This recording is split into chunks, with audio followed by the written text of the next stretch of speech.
advertising for.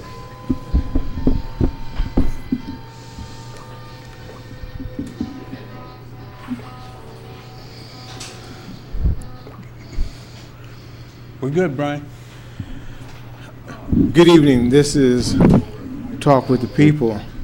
My name is Brian. They call me the moderator or whatever, but this is an open forum and discussion about recovery from many different situations and illnesses and things that plague our community. We have tonight Gaynell. Hi, Gaynell. Good evening. You want to say anything to the people? I'll just say hi for now. And we also have I'm Earl. Chicago. How you doing? He's not Earl. That's Chicago Brown. It's good to have Earl here. Missing, we do not have our resident guard bear. DIO is not here. And we also do not have Aisha. She's probably doing a medical thing right now, and we should see her in a few weeks, hopefully. But everything's been going really good. Tonight we're on the 11th step. And Earl, what is the 11th step? Well, I'm glad that you asked, Brian. I'm glad I asked too. The 11th step, step 11, says we sought through prayer and meditation to improve our conscious contact with God as we understood Him, praying only for knowledge of His will for us and the power to carry that out. Okay. Well, let me give a disclaimer really quick. I want to make sure I get this in there. At A Talk with the People, we are dedicated to being an independent outlet. We're having a little issue. I'm having a what do you call it? Electronic meltdown over here. I wish my 19-year-old son was here. And he won't be 19 for very long. We got like a week to go before his birthday, and for 6 days, him and my 18-year-old daughter will be the same age. Anyway, I appreciate everyone's patience. At A Talk with the People, we are dedicated to being an independent outlet for discussions on issues that plague the individual and affect our community as a whole. This show is not associated with any religion, denomination, or recovery fellowship. We may speak freely from our experiences and our opinions and from any source that leads to a solution for recovery and serenity.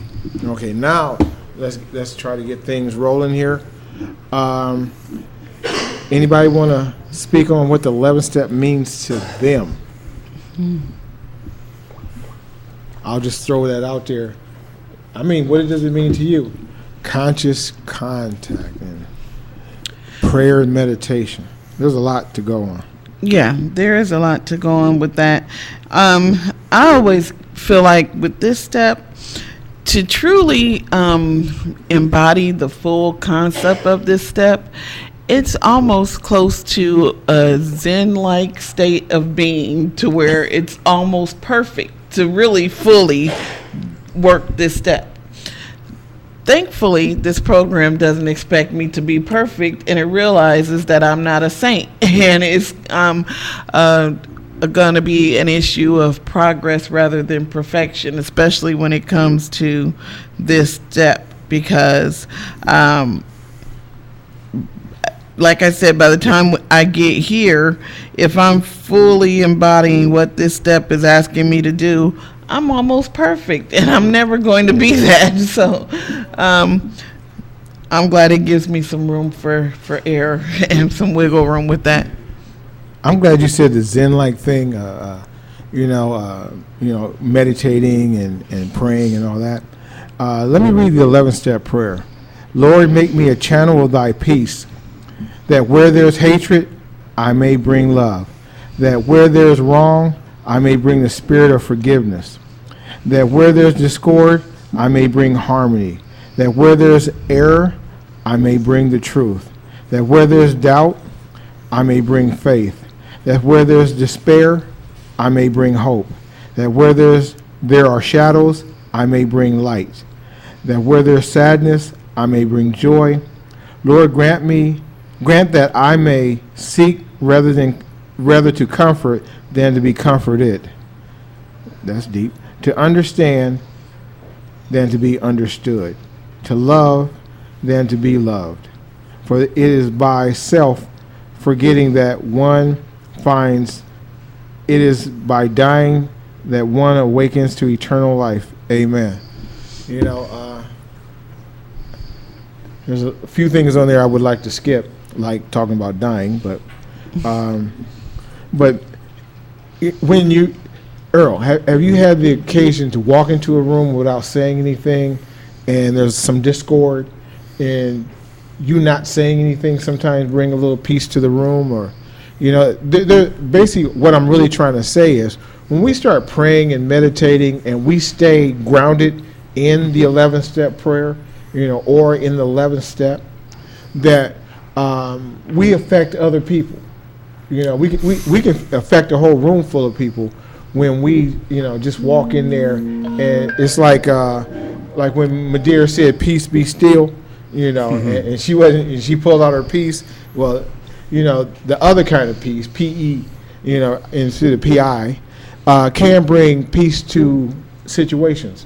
And in the 11th step prayer, we should have peace inside of us. You know, it's like what we, you know, what comes out of us, you know, shouldn't be, you know, arguing and discord and all that. You know, just the peace around us, you know, the serenity. Because my search for serenity, you know, I can't stand when somebody gets on my, you know, gets on my nerves and start affecting my serenity. You know, that is just, you know, that's just not what I want. You know, but things don't always work the way I want. So it's up to me to hold on to my peace, hold on to my tongue, you know, and let a whole bunch of chaos happen around me. But and if I stay rooted and grounded, you know, in my serenity, and I don't participate in the madness that's going on, sooner or later, you know, it's infectious. Well, Brian, you know, let me keep it 100, as they say. And I was in a situation just before coming to the radio program where confusion and discord and anger broke out. Hopefully, I might be the only example of a program that someone ever knows. They don't read the books, they don't read the literature. If they're a newcomer, they may be able to get something from my behavior. If I've been here for a few 24s, and I got to say this, and I haven't learned some calm and serenity in difficult situations, then I'm not where I should be. So in this particular situation, even though I did not stop the discord that was going on, today I didn't contribute to it. Well, I mean, do you think maybe you planted the seed? I showed by an example. Yeah, I showed by an example that I'm not going to get pulled in, and if they learn the lesson, you don't have to get pulled in. And there's another way, because the way things were going, if another person joined in, it might have been time for another police contact. Yeah, I've had a few of those back in the day. You know, and it wasn't that many days ago. Right. But step 11 is my continual reality check and compass. It keeps me grounded in the reality that I know has brought me out of my addictive behavior. It keeps me in a safe place by keeping my conscious contact with God. Through prayer and meditation, I maintain this conscious contact with God and continually try to carry out what God leads me to do in that path. I find sanity, serenity, and joy that I have been seeking. The 11th step, you know, does have a lot of power. I mean, but when you start talking about God as I understood him, and, you know, God was mentioned earlier, you know, in this whole process. And one thing I can say is God how I understood him and God how I understand him are actually two totally different gods. Oh, yeah. Yeah. No, I haven't been doing this thing nearly as long as you guys have. So I'm definitely working on getting to that point. And I know I've made a lot of progress in that regard. But sometimes for somebody like me, it's tempting to want to put those principles and put that serenity on a kickstand for a minute and just go there. But I find that even if I'm tempted to, the principles of this program, they automatically kick in and don't even let me when I want to. That can get kind of frustrating sometimes because, I realize that I'm just totally not the person that I used to be. And I do cherish that serenity and that peace of mind that I have, especially the peace of mind that I get through prayer and meditation. And I do practice it. But like I said, I'm definitely not perfect. I get to the point where I just want to put it to the side for a minute, but it just doesn't feel right anymore. So I'm glad that it doesn't feel right, really, because sometimes, I know that if it does start feeling okay and I get comfortable with that again, that I'm in trouble. I'm in the danger zone. So I do have to constantly look to the God of my understanding, and that praying for knowledge of his will for me, that is a big one there for me, because how do I know that? Somebody told me early in the program to not pray for anything for myself. That's a big thing for somebody like me, because I'm selfish and self-centered and I want everything that I want right now. And to get outside of myself and not ask for anything for myself is just contradictory to anything that I ever, ever felt and wanted to do before. But now that I do try to do that, and I ask for other people, I ask for them to get what I would want for myself. And it does help to keep me outside of myself, to where I'm not feeling so selfish and trying to make everything about me. And I don't know, with doing that, I do know that most of the time the things that I'm doing is what his will for me is, because it's not all about me. Everything I do usually is about helping somebody else. So I'm really grateful for that. And I probably just didn't make any sense at all of what I just said. It made a lot of sense, but it reminded me of where we were at last week on the 10th step. Continue to take a personal inventory, and we're wrong, we promptly admit it. If we are serene, if we are receiving the benefits of prayer and meditation and that conscious contact with our higher power, then don't do the same things that we used to do before. Because, see, I like to text bang. I like to mix it up. I like to show that I'm as smart as you is not smarter than you. And all of these things contribute to conflict in certain situations. Well, today, I'm more like the Tibetan monk. I calm way, way, way down. Oh, yeah. And I don't contribute to the madness today. And sometimes even that infuriates people. But that's okay. You might need to call your sponsor. Right. Okay. I'm trying to condense something down out of the 12 by 12. I'm going to paraphrase. If you continually use prayer and meditation, it becomes a part of your life. It's just like if you deprive yourself out of food, water, and air, your body would crave it, and your body would fail, and you would die, Okay, so when you get into prayer and meditation and living right, and you start depriving yourself of that, your spirit and your soul starts to fail. And your program starts to fail. And your serenity starts to fail.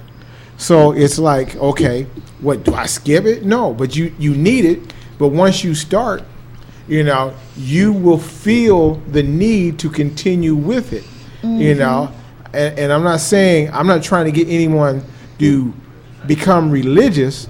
I'm trying to get someone to become spiritually, far as religiously doing something. But am I making any sense right here? Yeah. You know what I'm saying? I'm not trying to, turn everybody into Baptists, I'm not trying to turn everybody into, Muslim Methodists or whatever. What I'm trying to say is if you, on a regular basis, use prayer and meditation to gain your serenity, and also to affect the lives of other people, and this becomes a part of your life. When you don't do it, you can tell. Just like I can tell. It's confession time. Everybody get out your pen. I can tell when I'm not doing prayer and meditation. I can tell when I'm not doing the things that feed me spiritually, and feed me as, socially. My tongue goes first. If I had a jar and I would place money in that jar every time I said certain colorful, descriptive words that you wouldn't want your children to repeat, you wouldn't say in church, and your mama would backhand you if she heard you say it. When those come out of my mouth, which they have been, I know that, it's time for some things, Earl. It's time for me to go to the meeting. It's time for me to open up the literature. It's time for me to use prayer and meditation. And it's, and the literature not only includes, the 12-step literature, for me, it includes that great big giant white book that, has the dust on it, that it might be opened up to a certain page in everybody's house. Right. For me. Right. And it might be for someone else to pick up that Quran or whatever they use or whatever. If you're Native American, you use, what your tribe uses and whatever. However, you reach a level of spirituality that you feel comfortable, that you start feeling serenity, that you feel like you have that conscious contact with God. Whatever gets you there, when you break that, your soul and your spirit start starving to death for it. And and with the death of them, there goes your program, there goes your serenity, and then, like I said, it starts with me with the tongue, right. And it works past the tongue, Next thing, it might be a cell, Right. I might be in a jail cell. And I need to do that every time. Every time I start feeling that spiritual breakdown. Not, okay, well, I'm just going to go there just this one time and I'll get back to God in prayer and whatever my spirituality may be later on. Because honestly, today I've been feeling really, really frustrated today. And what you just said just really helped me out a lot right now because, like I said, you guys been doing this a whole lot longer than I have. And I'm still working on getting that prayer and meditation and maintaining that conscious contact all the time, every time, whenever I start feeling that way. Sometimes I let it kind of overtake me. And I gotta be real careful and be real mindful of that because, like I said, that will take me to the danger zone. And I'm like feeling like, oh, Calgon, take me away, having one of those kind of moments. And the Calgon I need right now is just to get that contact, get that Zen moment that I need to get me out of where my head's been all day. So okay, let me jump in here. If anyone is trying to reach this program, and you at a later date, find it, through the way of doing it, we were doing it through Ustream, go to 1690amthe1.com. That's 1690amthe1.com. ONE.com. Go to that and you will find all of our shows, and you can also pick us up live. Okay? Anyway, now go ahead, Earl. Okay, in How It Works, it says, the experience that some people talk about regarding meditation and individual religious belief don't always apply to us. Ours is a spiritual, not religious program. By the time we get to 11th step, character defects that caused problems in our past have been addressed by working the preceding steps. The image of the kind of person that we would like to be is a fleeting glimpse of God's will for us. Often, our outlook is so limited that we can only see our immediate wants and needs.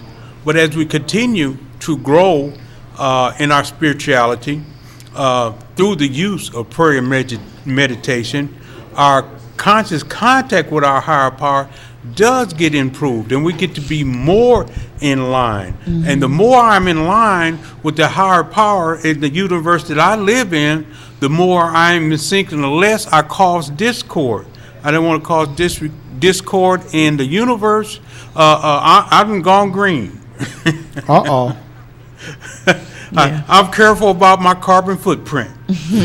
I'm careful about my carbon footprint in your life and others' lives and the lives that I care about. They say that an addict and alcoholic destroys the life of at least 12 people close to them. Through prayer and meditation, I'm finding a new way to live, and my carbon footprint in your life is not as destructive today as it once was. Yeah. For me, I'm not creating any discord in anybody else's life. I created in my own head. That's that's my problem. Dangerous territory. Right. Okay. Our mind. When we do a program on schizophrenia, we'll talk about that. I got something. I got 12 questions to think about when doing the 11th step.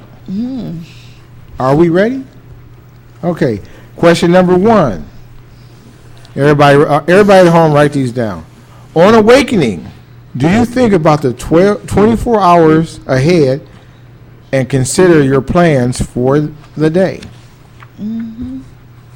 Number 2, before you begin, do you ask God to direct your thinking, especially asking that it be divorced from self-pity, dishonest, or self-seeking motives?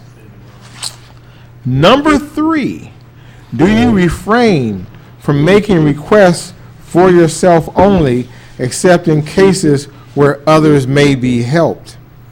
Number 4, how do you handle indecision? Do you ask God for inspiration, an intuitive thought, or a decision? Do you relax and take it easy, or do you struggle? Number 5, do you pray to be shown all throughout the day what your next step is to be, and that you be given whatever you need to take care of such problems? Number 6, do you ask for freedom from self-will? Number 7, do you refrain from making requests for yourself only, except in cases where others may be helped? Number 8, are you careful never to pray for your own selfish ends? Number 9, if circumstances warrant, do you ask spouses or friends to join you in morning meditation? Number 10, do you attend your religious morning devotion? Number 11, and it did say your religious morning devotion, which we could take out the word religious, put spiritual. Okay. Do you pause when agitated or doubt and ask for the right thought or action? No, I just want to slap somebody. Right. Number 12, do you remind yourself that you are no longer running the show? Humbly saying to yourself many times each day, thy will be done. You know, I got another one. His grace is sufficient. When you see somebody acting a fool, well, God's grace is sufficient because you're not running the show anyway. Like I said, like we've been saying, no, not turn up, turn over. Anyway, any of those questions hit home? Oh, definitely. All of them. I think I'm pretty good at doing most of them most of the time. But like I said, sometimes I break out that kickstand, put it to the side. So I'm still working. I'm still progressing. Not perfect. But there's a passage in the 12 by 12 that stuck out for me on step 11. It kind of follows up what you were reading earlier, Brian, about the air and food and sunshine. That next paragraph says there's a direct linkage among self-examination, meditation, and prayer. Taken separately, these principles can bring much relief and benefit. But when they are logically related and interwoven, the result is an unshakable foundation for life. Now and then, we may be granted a glimpse of that ultimate reality, which is God's kingdom, and we will be comforted and assured that our own destiny in that realm will be secure for so long as we try, however falteringly, to find and do the will of our own Creator. That pretty much sums it up very well for me as far as what this step is trying to lead me toward doing. You know, it is a pretty unshakable foundation. If I am working on getting that combination of doing all these things and doing that on a regular basis and truly relying on living this way and practicing what this step is asking me to do. Working on it. I'm working on it. So, yeah, that is a nice passage there. It sums up everything that this step is asking me to do pretty nicely. Earl, do you remember the first time you did the 11th step? Yes. Okay. Are you in the same place now as you were when you first did the 11th step? And I'm asking you this for a reason. No. It's like over and over again, you know, God has, as you understood him continually, and God, as you understand him, evolves constantly. Definitely. You know, it's like the God of my understanding, you know, today is a lot different again than the one just a year ago. And I mean, I keep learning. The beautiful thing about the program and the beautiful thing about trying to grow spiritually, you know when you're wrong and you can stop yourself. You know when it feels good when you're doing the right thing. And in that quest or search to find the next right thing to do, you know, it's a beautiful journey, you know, because you're not thinking about you. You know, it's not about your issues. This is not, you know, it's about getting out of self and helping someone else. I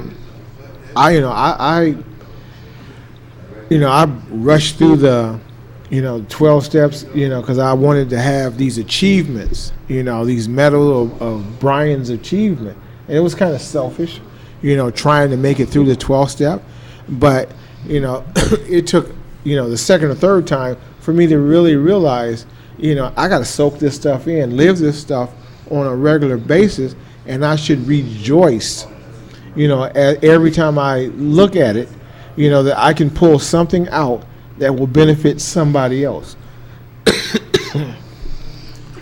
You know, we thinking that the 11th step is for, you know, for an award for me, and this is about everybody else besides me that I come in contact with.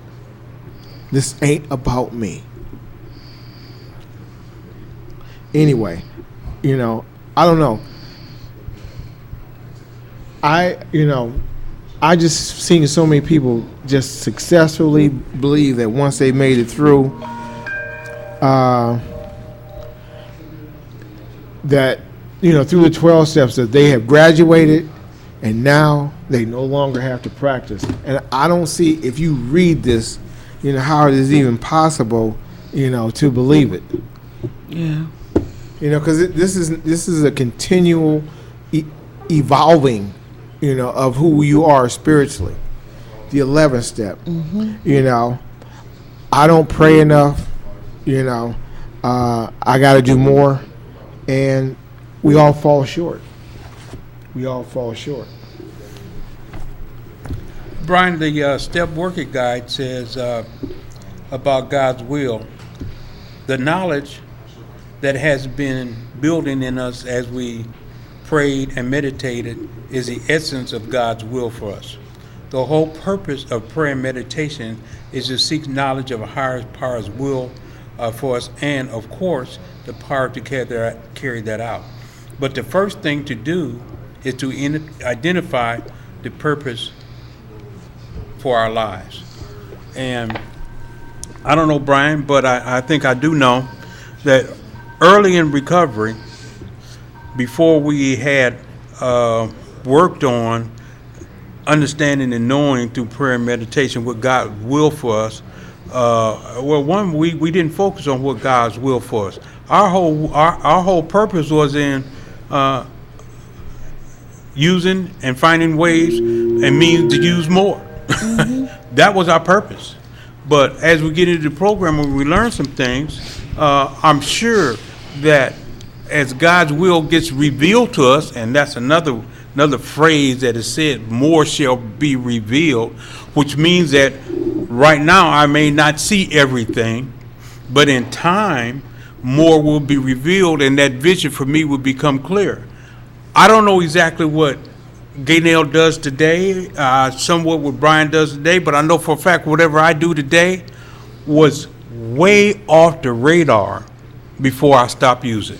I had no concept that I would be where I'm at doing what I'm doing today. So I think as time went on in recovery and God's will became revealed to me, that mission came clear to me. What is there for me to do? What is there for me to do next? Well, now I know. Seek God, clean house, and help others. But the day-to-day part of that, it was completely off the radar for me. Yeah. In relationships, in interpersonal relationships, very, very personal relationships, and intimate relationships, sometimes, when you get too Zen-like, people try to, ruffle your feathers, but it does help out when you don't participate in arguments and you don't add fuel to the fire. Now, when I had a situation where, recently, where someone was going overboard and just out of the clear blue sky, acting like they were going to come over the table on me. My old nature jumped up first, but the override button, and I override, okay, back to my override button. To educate anyone on my override button, when common sense would jump up and I should do the right thing, I would push my override button and do the wrong thing. When something would tell me, don't go, override button. Don't do it, override button. Don't say it, override button. Well, I done, it's still the same button, but now I push it for a different reason. When I want to do the wrong thing, I push the button. When I want to say the wrong thing, I push the button. And when somebody really wants to get me angry, I push the button. They may get angrier, but I don't have to go with them. So my thing is, it's all about self-improvement. I've got to be a better Brian today than I was yesterday. Because the Brian yesterday was not really that good, and the one today wasn't that great either. Neither one of them gets a medal, a button, a banner, nothing. So, you just keep on going. It's about improvement.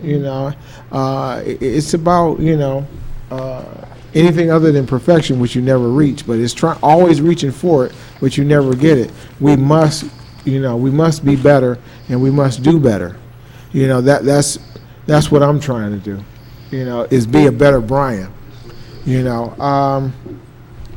How do Gaynell, Yes. have you went through the old school of people telling you that, or Earl, when they were telling you that God said you ain't supposed to meditate? You ever hear that? You're not supposed to clear your mind. If you clear your mind, the devil will rush in. You never heard that? Never heard that. Oh, I heard it. Meditation is wrong. It was probably the same church service. I went to the church for a while, and everybody's holding hands in a circle, and they're going to teach us how to prophesize in someone else's life. So they said you're supposed to say something very nice, like God wants you to be a good person, and the next person would say, God wants you today to go bless someone, And then it made it all the way around. It's like maybe 15 people. And it made it around to this lady.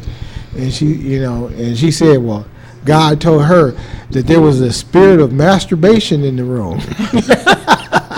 Wow. It's like, are you so people can twist, they can twist anything to make it what they want to. But, for yourself that God really, that when you pray and meditate, don't listen to people trying to get you to do strange things. Yeah. But when you spend some time communing with God, or communing with your higher power, when you're connected to your higher power, and you're, have that peace, your prayer closet, even though it may not be a physical closet, when you're praying and meditating and thinking on the right thing, is there a way of completely shutting your mind down and just being clear? I think that's sleep. Right. And not even in sleep, because there are dreams. Right. And there's a Eastern technique called the state of no mind. I tried to achieve that.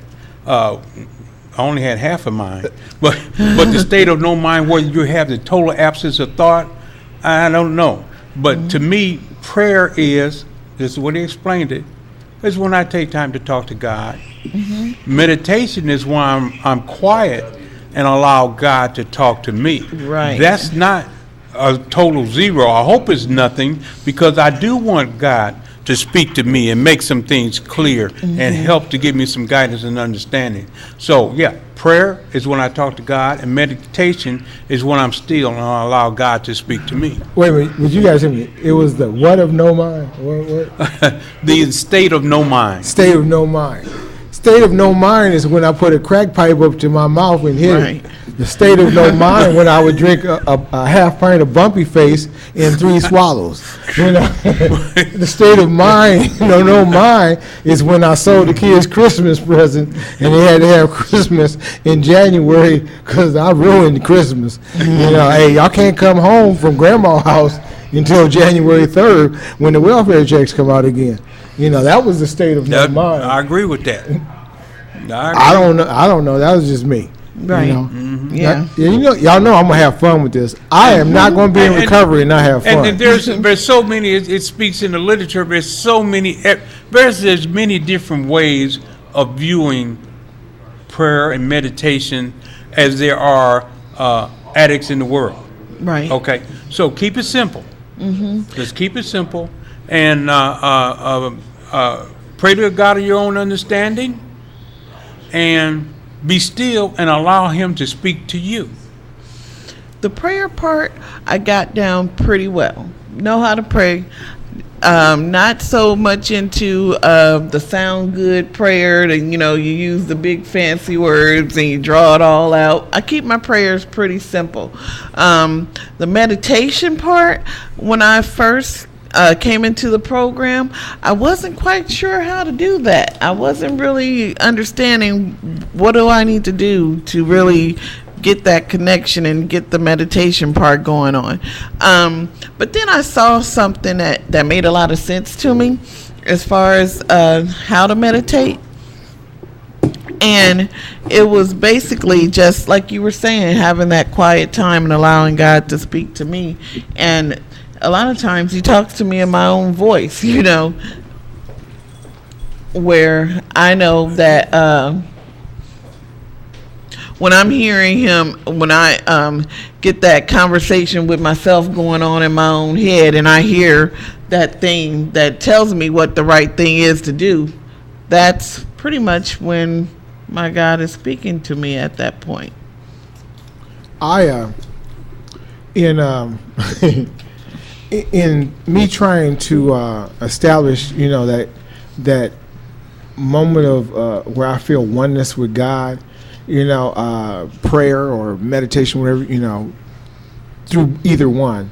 The whole thing is, I begin with first acknowledging that He is the higher power. Mm-hmm. I think that it's like, well, talk to God or talk to your higher power like He's the homeboy. If He's the homeboy, He ain't no higher power. He might be high. He might be higher than me, because He had more money than I had, but He, or he got to the dope house first, but, He's not my higher power. The fear of the Lord is supposed to be, in Christian terms, a healthy respect for a more powerful, something, yes. The thing that's most powerful, in existence. And so if I, honor, the things that He can, will, has, and going to continue to do, in my life and everybody else, that He's the leader, the controller of the universe and the one and only, there should be, respect. Just like if you're in the, if you're in the Army, you don't walk up to, the general or even go to the president, the commander in chief, even though they do disrespect my president. But anyway, that's another show. But when you walk up to the commander in chief, or your general, you salute him. You acknowledge that he is, of a higher rank. Mm-hmm. So it's like you got to believe in, the higher authority. Or you've just messed up. It's like, that's like praying to Gaynell, Don't do that.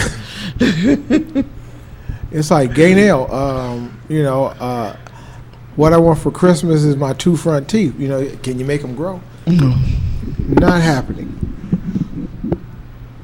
I don't know, we're having technical difficulties. Or, No, I just want to make sure that we see his face. Y'all want to make, we want to make sure that we can see Chicago Brown's face.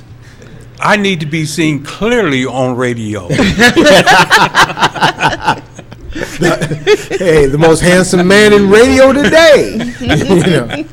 The hardest working man in show business. You're going to have me, the state of no mind. You're going to have me there all day. I'm going to Google that. I'm going to walk around, the state of no mind. When I see people doing something, don't be mad at him. He was in the state of no mind when he did that. I got to continually, like I said, trying to be a better Brian, and I do need help, and I need a nudge every now and then. And that's the one thing about this program, by working with, someone you're sponsoring, and by giving them a nudge when you see them, it's like, I had to look at myself too, that I do need to, do certain things and whatever. And when I tell somebody, I say if I was a person who would give Gaynell some advice, and I gave her some advice, I would have to take the same advice myself. Yes. And that stinks. Yes. It feels so much when you're in self. It feels so good when you're telling somebody, something they need to change, and you walked in the door with a 5,000-pound fit, pink elephant, and it's all in the room and everybody can see it, but you're handing out advice. Right. So yeah, I got to clean up my backyard. All those things I hid back there behind the house. Some of those things I swept under the rug, they got to get swept out. Yeah, I can't ask somebody to do something that I'm not willing to do myself. But continually praying to God, that is my responsibility. Nobody can do it for me. Mm-hmm. I have had discussions lately about, what somebody else can do for you. Nobody can do the 12 steps for you. Mm-hmm. And it would be so great if more people, addicts or not addicts, would look at these steps, and forget about the addiction part or whatever, and read the steps and use this as a way of living, or improving, the way they affect other people. You got something for me? Nope, not at this Okay, time. well, I still got a lot to go. I'm still looking, and searching for, the next right thing to do. And in my search, and once again, I'm checking myself.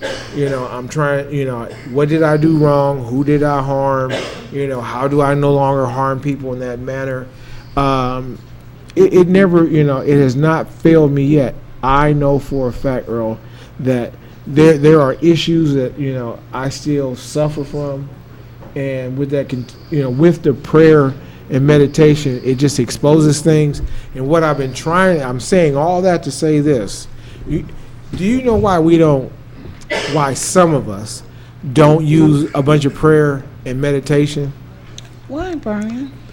I'm glad you asked. Almost choked me. We don't want to see our wrong. We feel guilty about what we haven't done, what we're not doing, and looking for His will. What if God wants me to do something I don't want to do? Right. So why, Earl, would I possibly want to find, out His will for me? And that will, it's like, Father God, what is your will for me today? I want to open up a restaurant. And what if the first thing He had you do was clean out the toilet? You know what I'm saying? I want to cook. We would question God, rather than, have His will for us and have Him lead us and guide us. And, it may start, it's just like in Karate Kid movie.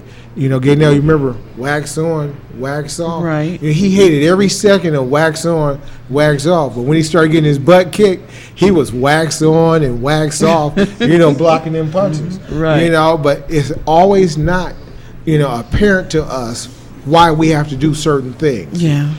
But we question our higher power and that doubt. Going back to those 12 questions that I asked, if you looked at some of them, it was talking about trying to get rid of doubt and whatever, Today I pray for strength also. I'm praying to eliminate doubt, but I'm praying for strength. Not because I'm not strong, it's because I'm not using my strength in the right direction.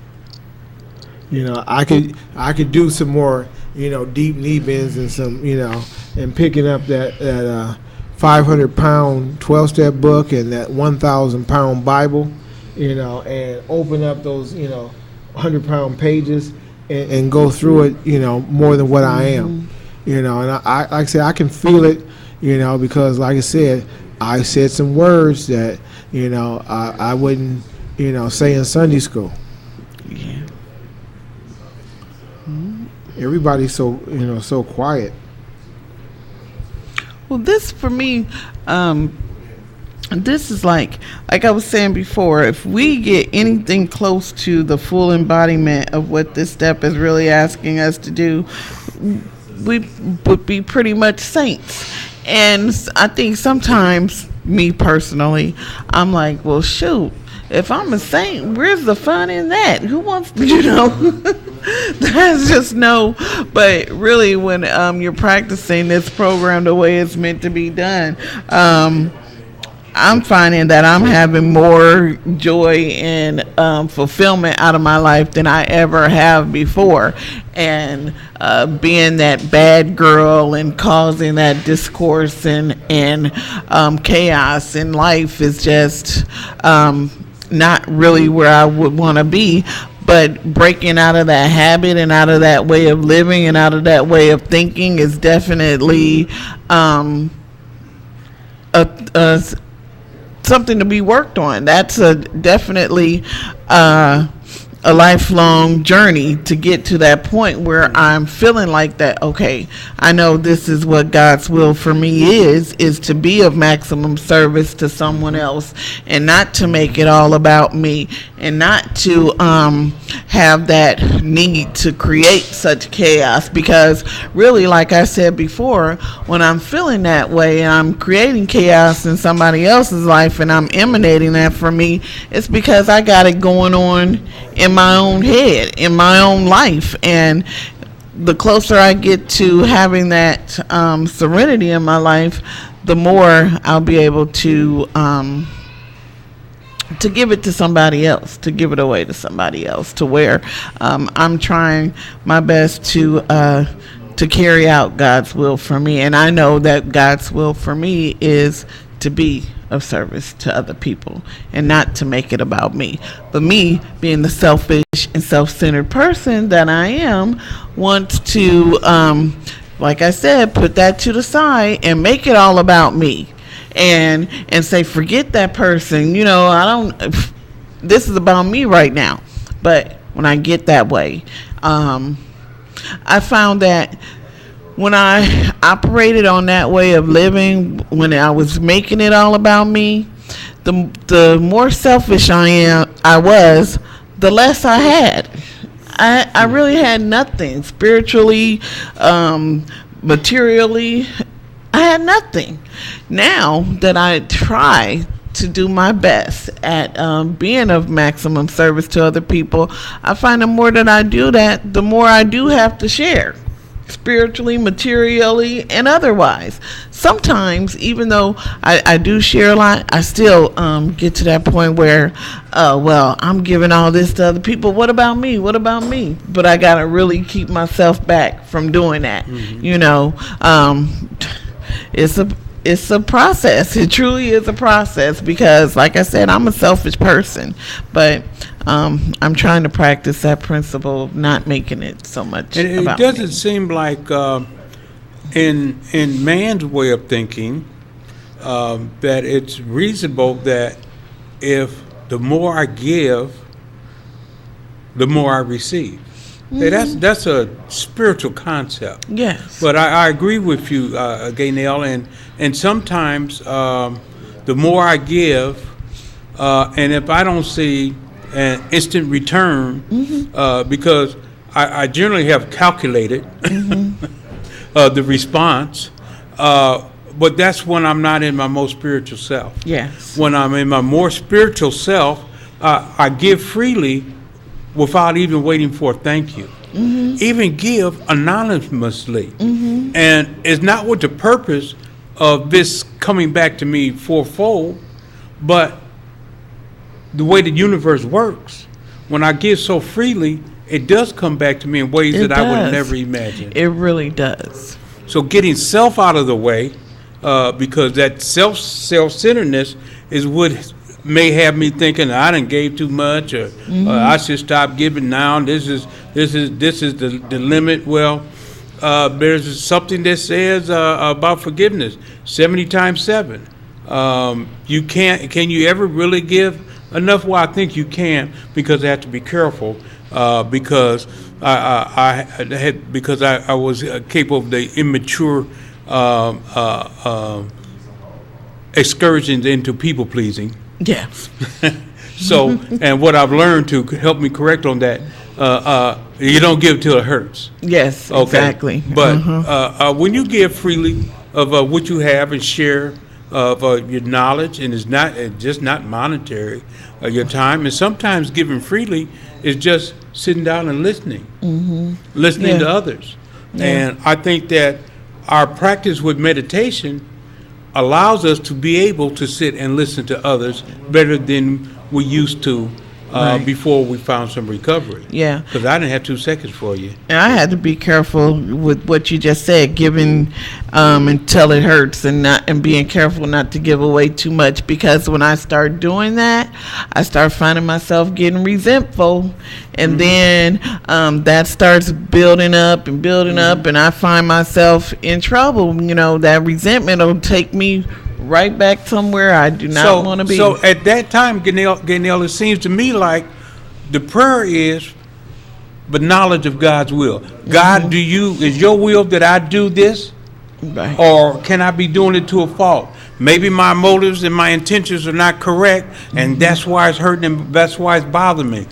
Help me with this. Right. Guide me in this. Because sometimes you can, in some situations with some people are just like we were then. We were purely takers. Right. Yes. And my situation is I am, constantly in an environment to where I'm giving to people who are newcomers just coming in, and I do have more to offer spiritually and materially than they do.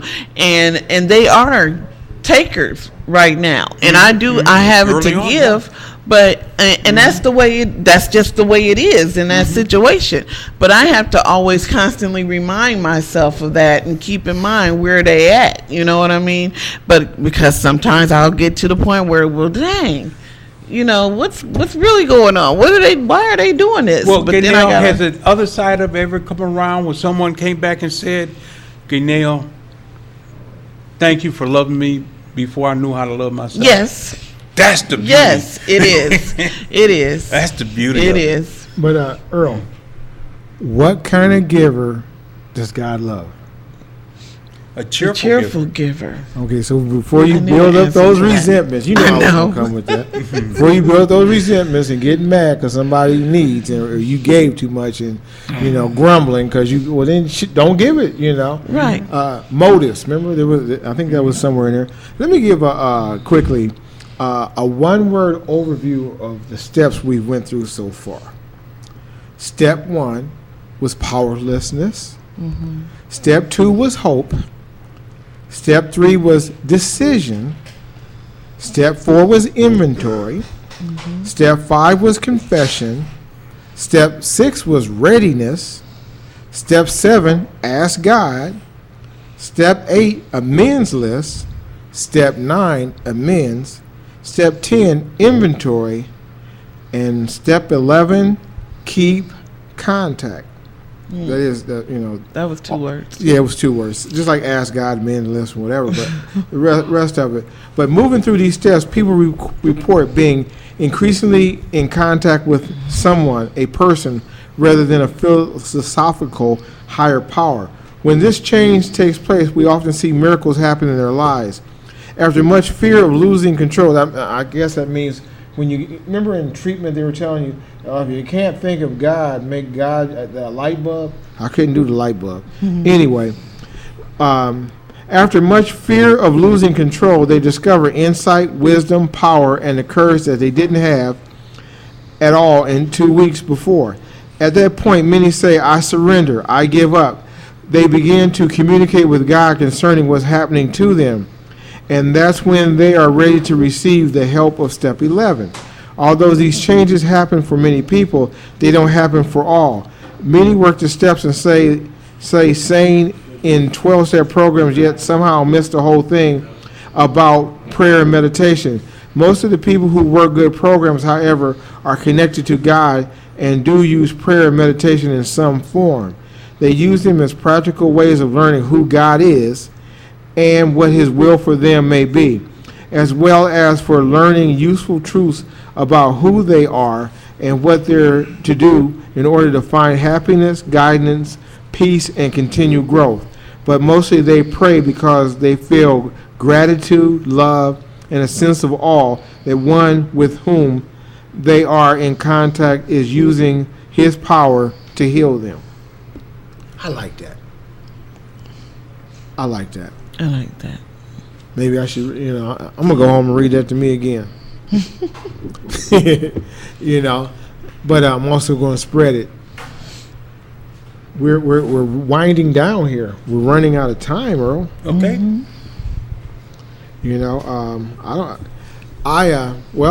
Since we're running out of time, I also got to mention, hi, Mr. Smith, my junior high principal in Iowa City. Hi, how you doing? We also got to mention Portland, Oregon, Chicago, Illinois, Does that leave out? Oh, Oklahoma City. Does that leave out a city? Chicago? Oh, I think I did say Chicago. You want to say something to Gary? Anyway, you don't want to give Gary, Indiana a shout out? Boy, them Illinois people are something else. Give a shout out to everybody who has helped me to grow in recovery. Oh, definitely. Because I'm standing on the shoulder of those that have come before me. Shout out to all the predecessors. And I'm still learning. And I hope that I continue to remain teachable. My epilogue is this, as it comes from the Step Working Guide. Our practice and this step shows up in every area of our lives. For the regular practice of meditation, we may notice that we are able to listen more attentively to what others have to say in a meeting. We have some experience with quieting our minds, and so are able to do so in many places. We no longer find ourselves so consumed with planning that we'll say when it's our turn that we are unable to listen to others. Okay, we're about to shut off now, but I'm still going to walk around thinking about the state of no mind. I'm going to Google it. The state of no mind. Gaynell, do you have anything else you want to say? Because I just want to say that I'm grateful that this program does not expect me to be perfect, and that this is progress and not perfection, because I'm definitely not a saint. Okay. Also, I'd like to give a shout out to my pastor. I miss you. Anyway, everybody, say good night. Good night. Good night. Good night. Bye, everybody. From a Talk with the People, we say good night.